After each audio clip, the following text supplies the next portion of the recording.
Le Super Tuesday, premier mardi du mois de mars où 15 États votent lors de primaires ou de caucus, marque une date importante pour la suite des élections américaines. En effet, c'est grâce à ces résultats que le face-à-face final peut commencer à se révéler.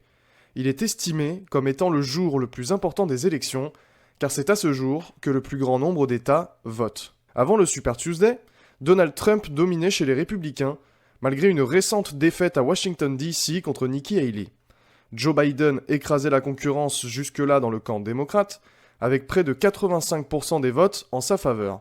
Mais ces résultats catégoriques restaient à confirmer le mardi 5 mars, jour où plus d'un tiers des délégués sont distribués entre les différents candidats aux primaires. Les 15 États ayant voté ce jour-là étaient le Massachusetts, le Vermont, la Virginie, la Caroline du Nord, le Tennessee, l'Alabama, l'Arkansas, le Minnesota, l'Oklahoma, le Texas, l'Utah, la Californie, l'Alaska, le Maine et le Colorado. Ces deux derniers États avaient au préalable fait appel à la section 3 du 14e amendement pour bannir la candidature de Donald Trump. Mais la Cour suprême a rejeté cette décision en précisant que seul le Congrès et non pas les États individuellement peuvent invoquer la section 3.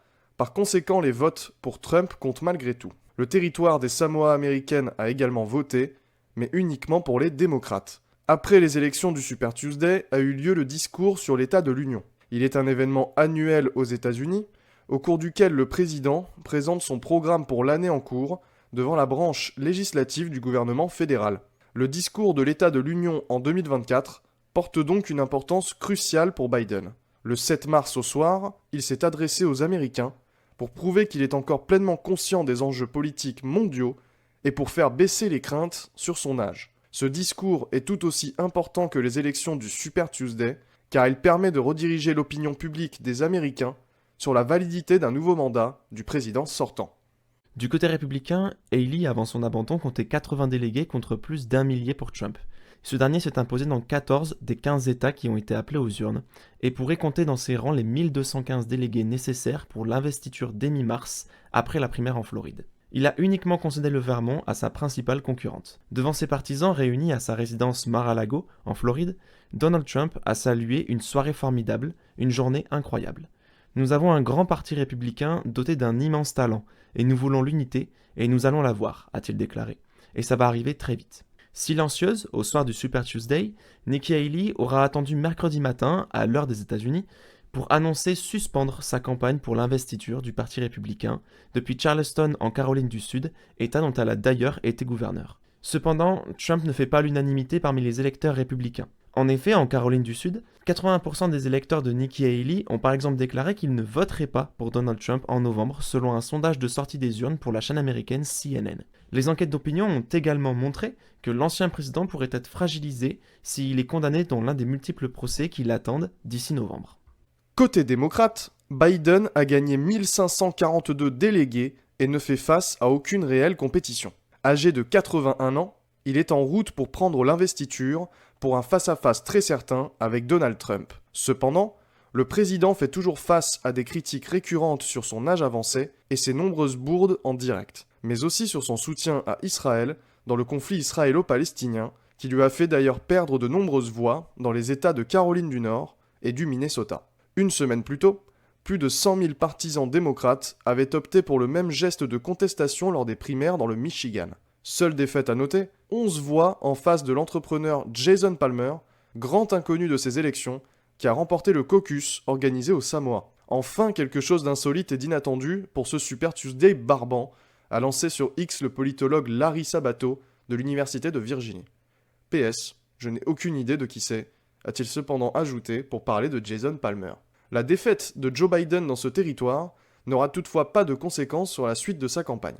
Si les 40 000 habitants des Samoa américaines peuvent participer aux primaires démocrates et républicaines, ils ne pourront pas voter pour l'élection présidentielle en novembre en raison du statut de l'archipel.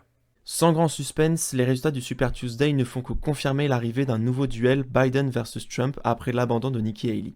Dans la foulée, ce dernier a aussi assuré au soutien de sa rivale qu'il y avait une place pour eux dans son camp.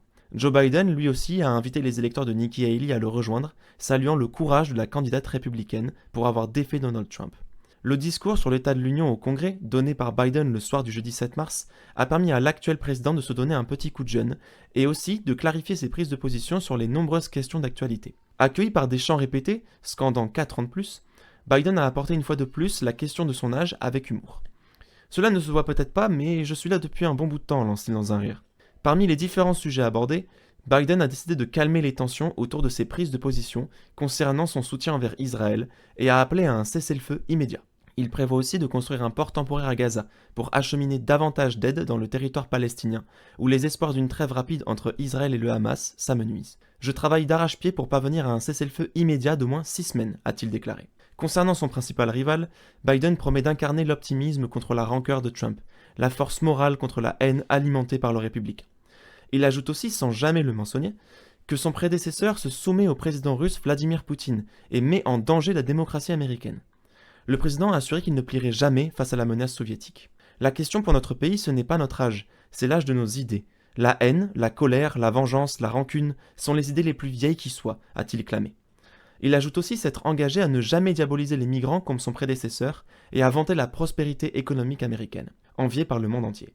Joe Biden et Donald Trump ont écrasé toute concurrence dans les primaires. Les électeurs américains, qui n'en ont d'ailleurs guère envie, vont devoir choisir, sauf surprise générale, entre l'un et l'autre le 5 novembre prochain. Je ne peux pas voter pour Donald Trump, mais je ne veux pas non plus choisir quelqu'un qui n'est pas assez en forme pour assurer la présidence, dit un électeur de New York. Si le démocrate bute sur la question de son âge, son rival lui doit jongler avec un agenda judiciaire surchargé. Cette année, cependant, remarque The Hill, le Super Tuesday, souvent considéré comme la journée charnière de la saison des primaires présidentielles, était dépourvu de son habituel suspense.